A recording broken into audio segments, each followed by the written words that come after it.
Hi, Liz here. The early spring crops grow best in cool weather and can handle the light frost.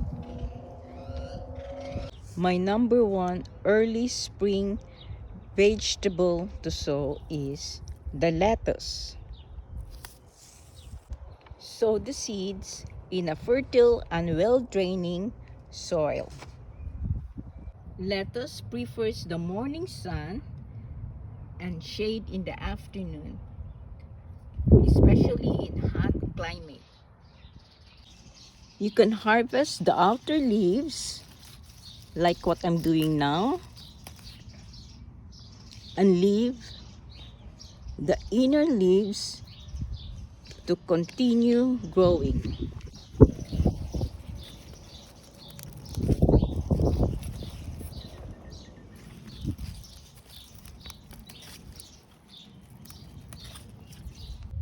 This is called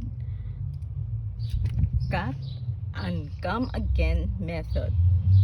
The second vegetable I'm going to plant is the onion.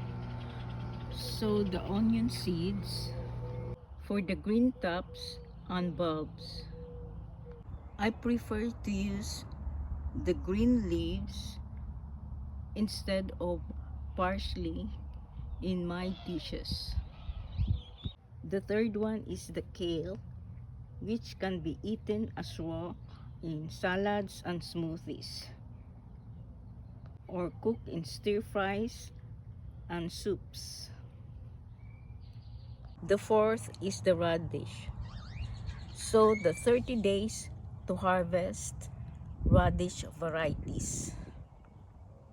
Radishes promote the production of bile, helping the liver and gallbladder. Number 5, carrots.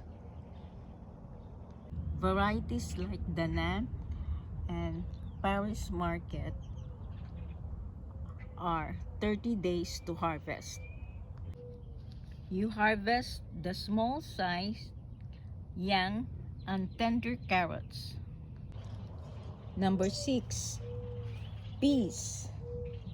Peas are grown for their edible pods and seeds.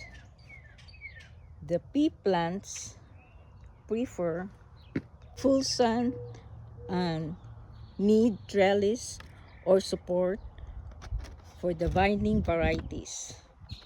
Harvest the pods when young and tender.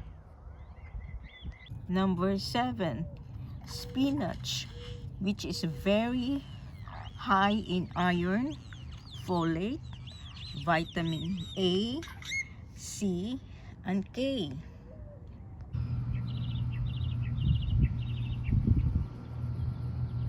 I created a video how to make your own forest of green leafy vegetables and root crops.